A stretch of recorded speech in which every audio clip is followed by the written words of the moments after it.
I want to tell you a story about a god of the Northmen called Balder. The second son of Odin, he was beautiful, good and wise.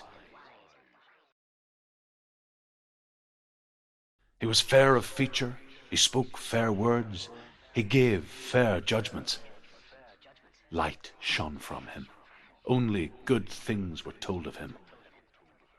Yet he was the first of the gods to die.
The Northmen tell this story about the death of Balder. It begins with dark dreams. Night after night, Balder dreams of his own death, and the gods fear for his life. So Balder's mother makes everything in the world fire water time.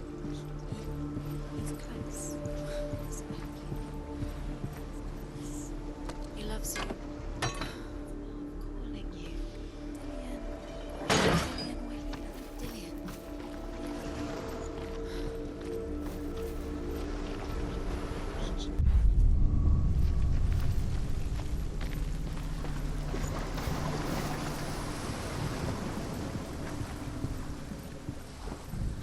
Go through it. It's dangerous. Follow it.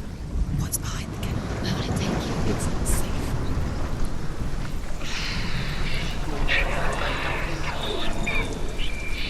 Dillion. There he is. There he is. What are you waiting for? Quick, find a way. Where is he? Where's he gone?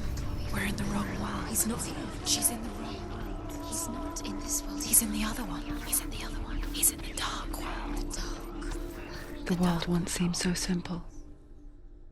Black and white. Darkness and light.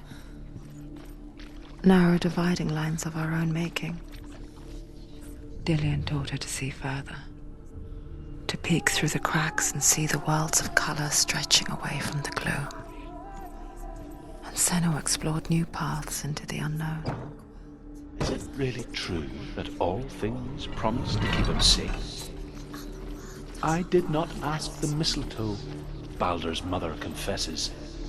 I thought it was too young. Oh dear.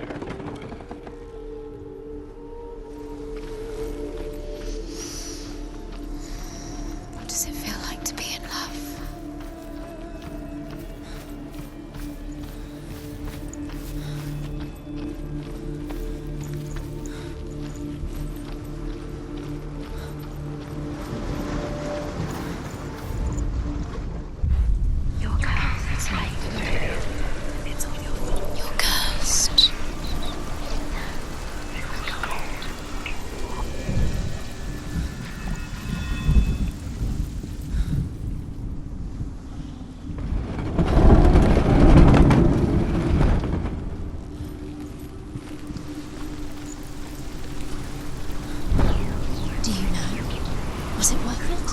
You're still alive and Dillion's dead. He doesn't deserve to be dead. How does that make you feel?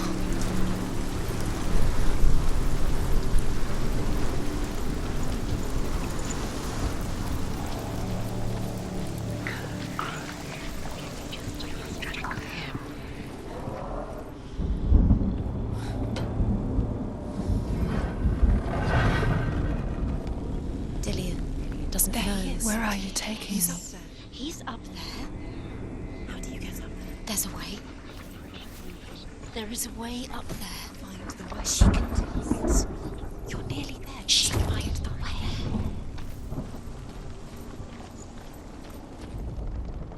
Loki makes a dart out of mistletoe and goes to the gods as they throw things at Balder. The blind god, Huth, was there. Loki asks him why he wasn't taken home. Huth says, "I cannot see." The Northmen tell how the gods mourned Balder. His body was to be burnt on his ship, but they could not manage to push it into the sea and sent for a giantess to do it. Years had passed since she left her father. She trained hard alongside her friend, Dillion. She saw things no one else could. Patterns, shapes, movement. An intuition that made her an exceptional warrior. Friendship turned to love. But the shadow of darkness never let her go, and she was caught between two worlds. That of Zinbel and her past, and Dillion's future. Two realities tearing at her soul. They've set you trials to distract you. They've set you up, and now they're going to watch you fall. What if these trials mean nothing? It's laughing at you. What if they take you no closer to Dillion? About Dillion, and you're letting this get in the way. What if they are just to tire you out, to make you weak before the battle?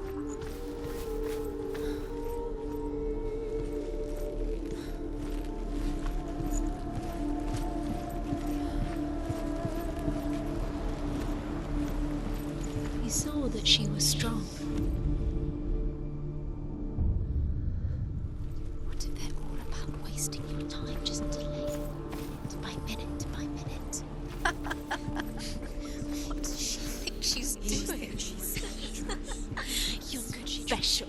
She thinks she can. They mean nothing. Overcome with grief, the gods send Hermod to ride to Hel and ask Hela to let Balder return home. All the gods are weeping, he says. "Ah," asks Hela. "We shall see if he is truly blessed. If everything in the world will weep for him, he shall go back to the gods. But if even one thing refuses, Balder stays with me." The gods send messengers everywhere. "Weep for Balder, weep him out of hell." And everything wept. Men, beasts, earth, stone, trees, metal, everything. Except for a giantess they find in a cave. "Balder was never my friend," she says. "Let Hel keep what she has." The Northmen say that the giantess must have been Loki in disguise. You broke him. You killed him. He couldn't see the darkness within you.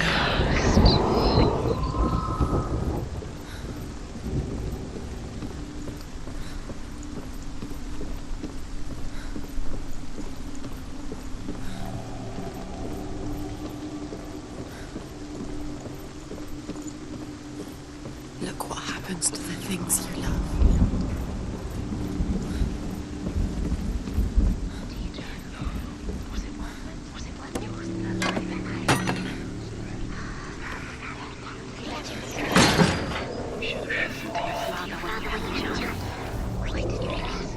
Remember him whispering in your ear.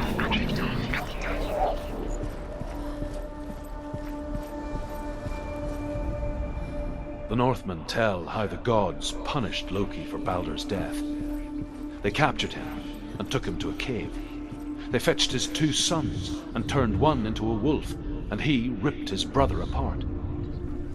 The gods used Loki's own son's entrails to tie him down and turned these bonds to iron and dangled a poisonous serpent over his face so that its venom would drip onto him.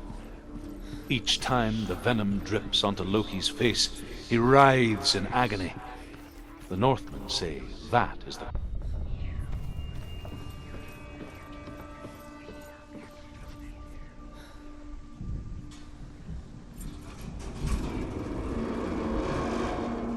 You can't read this language. You don't understand. Zinbel was right.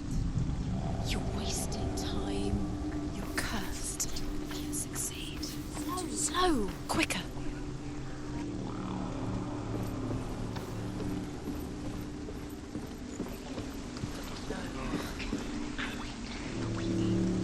Dillian!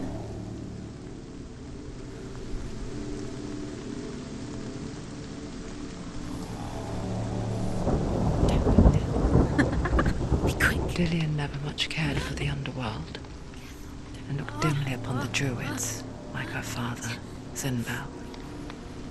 I guess he took after his father, a chieftain who believed nothing he couldn't see, and he happened to be blind. She felt safe in Dillian's arms, learned to see the world through his eyes. And slowly, the darkness that had bound her so tightly began to unravel. You're going to fall, careful. No, she's not. She's not going to fall. She's strong. She's steady. She can do it. You can do it, Senua.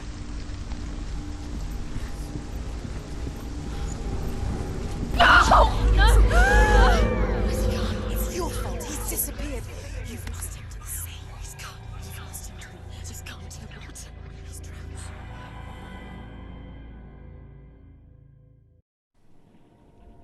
Senua,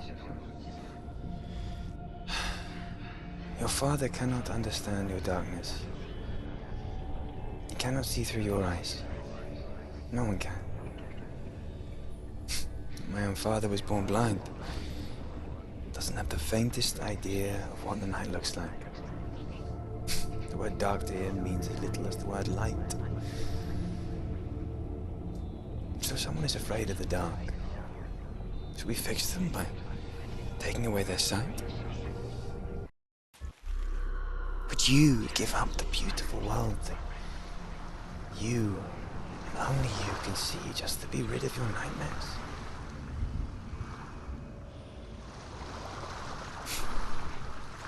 Or is this the price you pay for the gift you have? A gift that makes you so special in my eyes.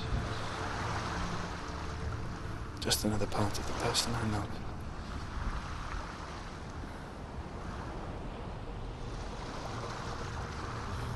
I left for the wilds to protect you from my darkness. Because I love you. But it made it worse. I'm so sorry. What if this is pointless? What if you're wrong? What if this has nothing to do with the sword? What if we're wrong? The sword will never be yours.